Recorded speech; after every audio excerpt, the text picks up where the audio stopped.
ஆமாம், 2025 சிறந்த தமிழ் படம் பாட்டில் ராதா. நம்ம பலருடைய வாழ்க்கையில் பிரச்சனையாகவும் பயமாகவும் இருக்கிற விஷயத்தை பற்றி இந்த படம் பேசுது. இந்த மாதிரி ஒரு உலகத்தை மெயின் ஸ்ட்ரீம் வெகுமக்கள் பார்க்குற தமிழ் சினிமாவில் இது வரைக்கும் பார்த்ததே இல்லை அப்படின்னு தான் சொல்ல முடியும். பாட்டில் ராதா ஏன் 2025 சிறந்த தமிழ் படம்? வாங்க இந்த காணொலியில் பார்க்கலாம்.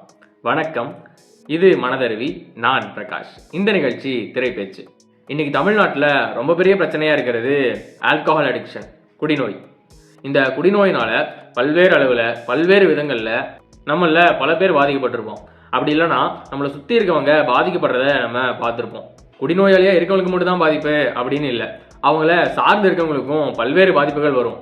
குறிப்பாக உழைக்கும் குடும்பங்களில் இந்த குடிநோயாளியோட லைஃப் பார்ட்னர், வாழ்க்கை துணைக்கும் அவங்களுடைய குழந்தைங்களுக்கும் மனதளவுலையும் சரி பொருளளவுலையும் சரி, வீட்டுக்கு உள்ளேயும் வீட்டுக்கு வெளியே சமூகத்திலையும் பல்வேறு சிக்கல்கள் இருப்பதை நம்மளால பார்க்க முடியுது.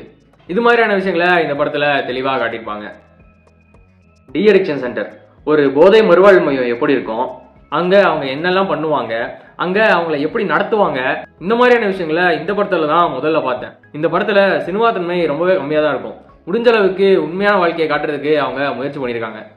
இந்த குடிநோயிலிருந்து வெளியே வருது எவ்வளோ கஷ்டமான விஷயம், குடிநோயிலிருந்து வெளியே வந்தவங்களுடைய வாழ்க்கை எப்படி இருக்கும், வர முடியாதவங்களுடைய வாழ்க்கை எப்படி இருக்கும், ஒருத்தங்க ஏன் குடிநோயிலிருந்து வெளியே வரணும், இந்த மாதிரியான விஷயங்களை இந்த படத்தில் விரிவாகவே பேசியிருப்பாங்க. இந்த படத்தோட கதை பாட்டில் ராதா அப்படிங்கிற ஒரு கதாபாத்திரத்தை சுற்றி இருந்தாலும் கூட அவரை சுற்றி இருக்கக்கூடிய பல்வேறு கதாபாத்திரங்களுடைய வாழ்க்கையை நம்மளால தெளிவாகவே புரிஞ்சுக்க முடியுது. தனிப்பட்ட முறையில் இந்த குடிக்கும் போதைப் பொருட்களுக்கும் நான் எதிரானவன். சரி, புதுசா என்ன காட்டிட போறாங்க அப்படின்னு தான் இந்த படத்தை நான் பார்க்க ஆரம்பிச்சேன். ஆனா படம் பார்த்து முடிக்கும்போது இதுதான் படம் அப்படிங்கிற மாதிரி இருந்துச்சு. அதே போல இந்த படத்தில் நடிச்சிருந்த எல்லா நடிகர்களும் நல்லாவே நடிச்சிருந்தாங்க. குறிப்பா பாட்டில் ராதாவா நடிச்சிருந்த குரு சோமசுந்தரமா இருக்கட்டும், காப்பக உரிமையாளராக நடிச்சிருந்த ஜான் விஜயா இருக்கட்டும், சிறப்பாகவே நடிச்சிருந்தாங்க. ஆமாம், அதே போல எல்லா கதாபாத்திரங்களும் ஆழமாவே இருந்தது. படம் முழுக்கவே இமோஷனல் கனெக்ட் நல்லாவே உணர முடிஞ்சது. இதுல காட்டி இருக்கக்கூடிய இடங்களும் இதுல வரக்கூடிய வசனங்களும் உண்மைக்கு ரொம்பவே நெருக்கமா இருந்தது. படத்தை ரொம்பவே நல்லா எழுதியிருக்காங்க. குறைஞ்ச செலவுல நல்ல நடிகர்களை வச்சு மக்களுக்கு பிடிக்கிற மாதிரி இப்படி ஒரு உலகத்தை நமக்கு காட்டியிருக்கிறதுனால தான் நான் சொல்றேன் 2025 சிறந்த தமிழ் படம் பாட்டில் ராதா.